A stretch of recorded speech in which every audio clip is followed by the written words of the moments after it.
Passengers around the world love the Airbus A220, and they're not alone. Pilots love the modern touches in the cockpit, and most importantly, the airlines that operate the jet love its efficiency. But despite it being the most modern airliner that you can fly on today, everything isn't going so well with the A220. For years now, many of the same airlines that have been singing the praises of the A220 have also been begging Airbus to make a stretch version, and the plane was actually designed to be stretched. So why is this longer Airbus A220 not already for sale, let alone in service? And why would Airbus leave money on the table? Well, in case you're not familiar with the A220, Airbus currently make it in two sizes.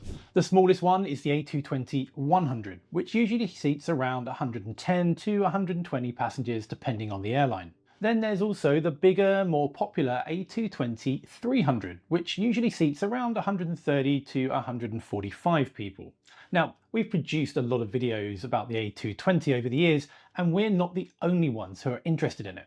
This is an article going back to 2022 that explains why a stretched A220 is the perfect way for Airbus to make the Boeing 737 MAX obsolete, and that Airbus would do it soon. And honestly, we thought so too.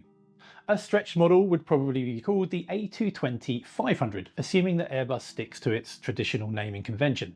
Now, that Bloomberg article and several other analysts also explain that Airbus didn't really want to launch another A220 quickly, because they first needed to make sure that the production of the existing A220s gets stable and profitable, because that's been a challenge for some time now.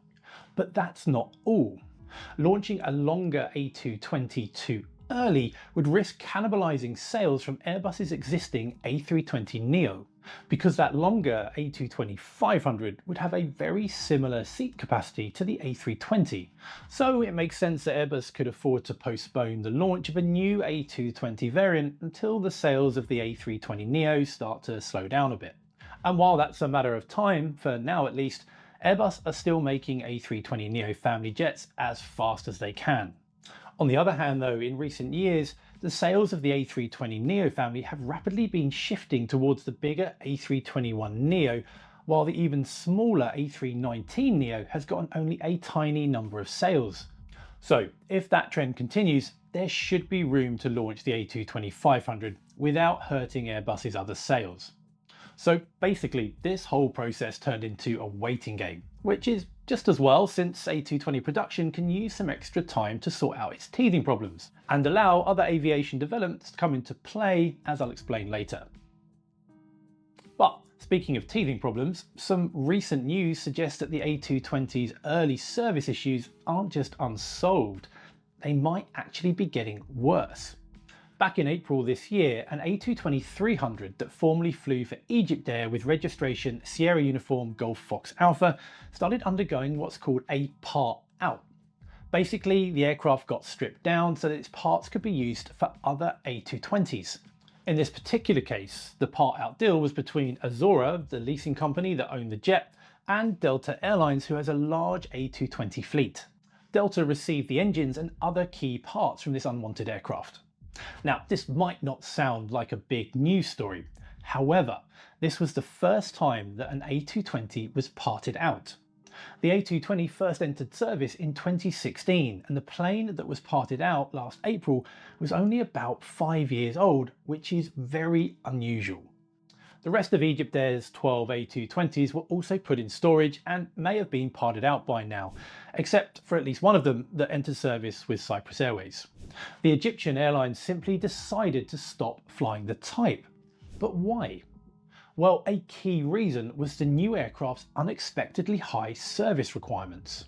You would think that a brand new plane would be mostly trouble-free in its first few years of service, much like a new car, and usually that is the case. But when the aircraft type is brand new, well, then those teething problems can come into play.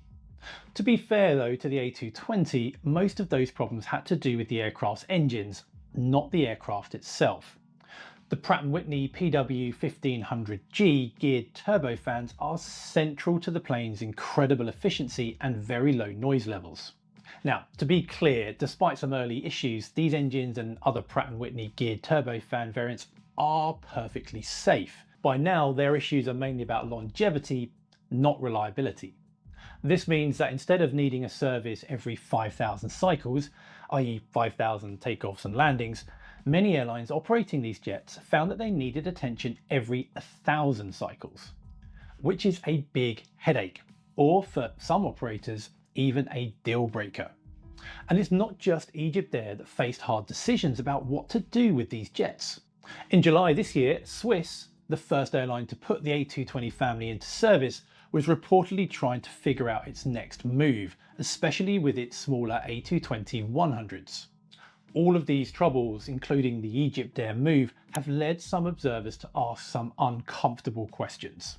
Like, have the airlines been wrong about picking the A220 over the A319neo? Surely that aircraft is a safer bet, operationally speaking, compared to the more modern but finicky A220. Well, that's not really the answer, because again, the issue here is the plane's engines. The Pratt & Whitney geared turbofan is also in use with the A320neo family, including the A319neo. And in recent years, unscheduled engine inspections have actually plagued A320neo users more than A220 users. However, unlike the A220, the A320neo family has a second engine option, the CFM LEAP 1A, which is similar to the LEAP 1B of the Boeing 737 MAX. But the A320neos with LEAP engines have their own issues, with slow engine production holding up new aircraft deliveries, frustrating Airbus for months. Now, I'll get back to those engines, but the point here is that both Pratt & Whitney GTF and the CFM LEAP are new. So swapping out A220s for A319neos wouldn't really solve the short-term problems for Airbus or its airline customers. Even so, having two engine options makes the A320 and A320neo family a little bit more flexible than the A220. And it seems that Airbus would like to add this kind of flexibility to the A220 too. And the best way to make that happen would be to create a CFM LEAP engine that would fit the A220. This is relevant to the launch of a stretch A220-500 because an aircraft like this could actually benefit from having a bit more thrust than the existing A220s, and a new engine could easily be sized to take care of that. Now, of course, it could be possible to get more power out of the Pratt & Whitney GTF engines too. However, it might be hard for Pratt & Whitney to develop such a variant with the extra power, at least in the near future. But here's where we have our first twist in today's story. Normally, developing and certifying a new engine or even a new version of an existing engine is both expensive and time-consuming, which makes it a really tough choice when we're dealing with an aircraft design that's still new and trying to break even. But the twist here is that CFM already has a LEAP engine in production that would be very close to what Airbus needs for the A220. And I'll tell you about that after this. So, what LEAP engine does CFM make that would fit under the wings of an Airbus A220? Well, as some of you may have already guessed, I'm talking about the CFM LEAP 1B engine of the Boeing 737 MAX. And here we need to talk a bit more about engine fan diameters, because not all CFM LEAPs are made equal. Not in size, anyway. Generally speaking, the Airbus A320 and the Boeing 737 families are similar in size, with similar passenger capacities and fly similar routes. But one notable difference between them is that the 737 sits much closer to the ground. And that's because back when the 737 was still new, smaller airports that it flew to didn't always have the right ground handling equipment to load and unload aircraft baggage, or even enough air stairs to handle multiple aircraft at the same time. So a plane that sat nice and low offered some neat practicalities. And this actually governed the design of many other planes of the same era, like the Boeing 727, the DC-9, and in Europe the BAC-111. But as it turned out, the rapid expansion of aviation meant that production of such airport equipment ramped up, meaning that even relatively small regional airports around the world could now afford the equipment that they needed. So the newer aircraft designs like the A320 now sit much higher. And that gives these planes room for larger diameter engines. And engine makers take advantage of this when they can, because this larger diameter makes it easy for these engines to be made more efficient. And that's why both the CFM LEAP and the Pratt & Whitney geared turbofan engines have a larger fan diameter than the CFM 56 and the V2 500 engines that they replaced. But the A320 family always had a larger diameter fan than the 737. We can see this in the CFM LEAP 1 engine, which powers both the A320neo and the 737 MAX families. The Airbus version of the engine has a fan diameter of 78 inches or about 198 centimeters, but in the Boeing, its fan measures 69.4 inches or 176 centimeters in diameter. So what about the Pratt & Whitney PW1500G engine that powers the A220? Well, that one has a fan diameter of 73 inches or 185 centimeters, so a bit bigger than the LEAP 1B that the 737 MAX uses. So that means that the LEAP 1B would fit under that wing just fine. But remember a few minutes ago when I said that the Airbus would want the A220-500 to have a more powerful engine? And despite its slightly smaller diameter, the LEAP 1B actually generates more thrust, up to 29,320 pounds at takeoff, compared to the PW1500G, which tops out at around 24,400 pounds. Now, the LEAP 1B is heavier than the Pratt & Whitney because, well, one advantage of the geared fan engines in general is that they are lighter, as we've explained in previous videos. But the extra thrust that the engine generates should make up for that quite comfortably. So this is a big deal, right? Having the right engine for a new aircraft application before launch really helps. Of course, the new engine would need a new nacelle and likely some adaptations for aircraft systems like electronics and hydraulics, but it's nice to have the basic engine architecture already in place. However, even if fitting an A220 with LEAP engines can be done, producing it is another matter. Remember when I said that Airbus is facing production delays with A320neo aircraft that have LEAP engines? Well, Airbus has 60 A320 and A321neos already built and assembled, but without engines. So if CFM is already struggling to make enough of these engines now for A320neos and presumably for 737 MAXes too, then launching an A220-500, which depends on the launch of another LEAP variant, might be a little risky. Of course, the launch and entry into service of such a plane would take time, and Airbus would coordinate that with CFM and the rest of their suppliers to make sure that they have the time they need to ramp up production and meet the challenge. But all of this is a process that has to be timed carefully. And going beyond engines for a minute, stretching the fuselage of an aircraft and generally making it heavier sometimes involves modifications to its wing. But according to Bjorn Firm in Liam News, this shouldn't be necessary to make the A220-500 a reality. Again, the aircraft was actually designed with the prospect of this stretch, and its wing was sized accordingly for that. So to recap, to launch a stretch A220, Airbus need to keep an eye on their order book for the A320neo, which is still healthy. And they also need their engine suppliers and CFM in particular to sort out any engine production bottlenecks that are slowing them down. And thankfully for Airbus, the A220's existing wing most likely isn't an issue. Now, we are oversimplifying things a bit. There may be even more complications in the launch of the A220-500, depending on things like what kind of range Airbus wants to give the aircraft. And that will depend on their customers, who don't all need a really long range for their Airbus A220 variant. Bjorn Firm in Liam News makes a much deeper dive into what these factors mean, and you should definitely go and check him out. On the other hand, there are a couple of other reasons why Airbus, and maybe some of its customers, might be less sure about what to do with the A220. We've previously explained that the A220 is basically the oddball in the Airbus lineup. And that's because this aircraft was actually developed by Bombardier in Canada and was initially known as the C Series. And the plane's origins means that today, despite being a fly-by-wire airliner with side sticks, just like other Airbuses, the A220 shares very little with any of them. And that goes against the way Airbus does things. So what does that mean? Well, normally, at any one time, pilots can only fly aircraft variants of the same type.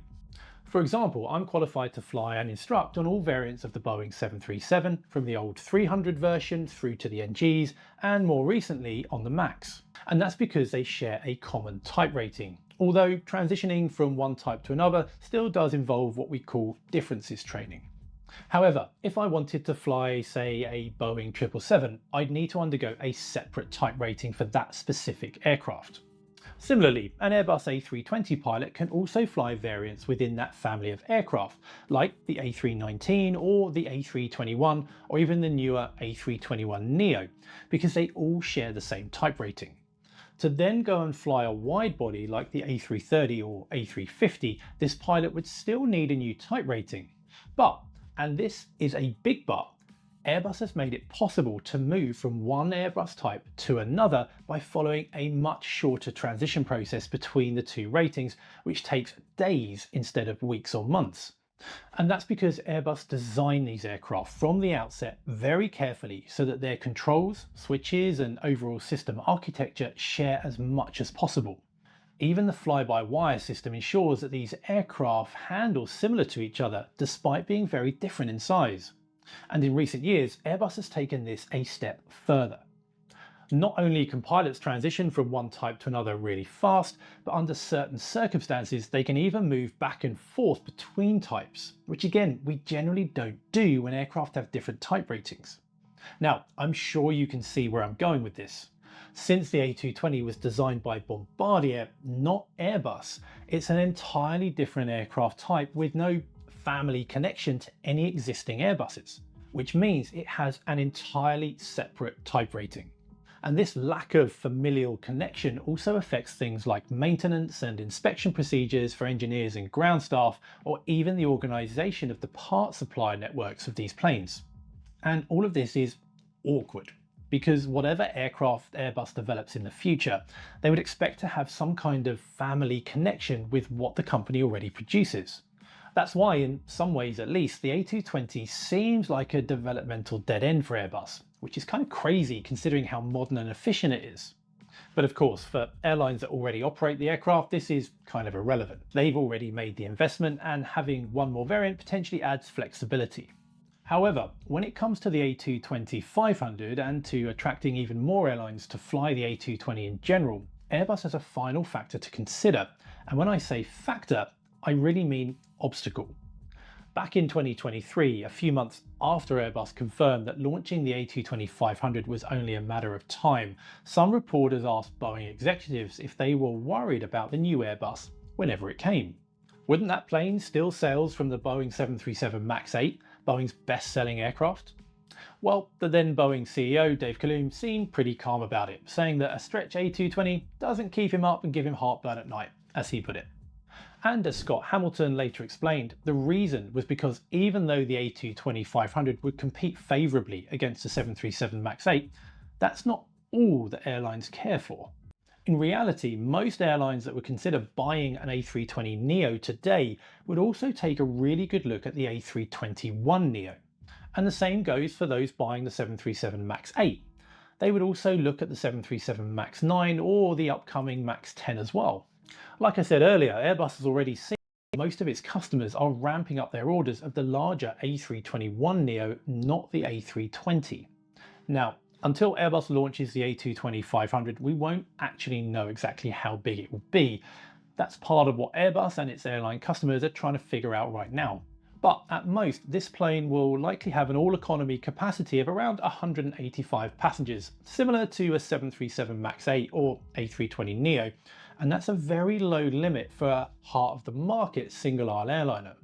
For reference, the 737 MAX 10 will seat 230 people in a single-class configuration, and low-cost operators like Wizz Air fit 239 seats on their Airbus A321neos. So the problem with the A220-500 is that whatever happens, when it comes, it will be the upper limit of the A220 family. The narrow diameter of the fuselage means that it can't easily be stretched anymore to get near that 230 or 240 seats of other models. Now, this might not stop new customers from buying the aircraft if their strategy calls for something entirely different below that market segment, or if they are someone like Air Baltic, who now has an all A220 fleet. But for others, Even if the 737 MAX 8 or the A320neo have slightly worse passenger seat economics when considering the overall fleet strategy of the airline, the A220 might not be their choice. But what do you think? Is Airbus making a mistake by not launching this larger A220 variant now? And if someone other than Airbus had taken over the aircraft, would they have launched something larger already? Let us know in the comments below. I'm Ben Watts, you're watching Mentor Now. Have an amazing week, and I'll see you next time.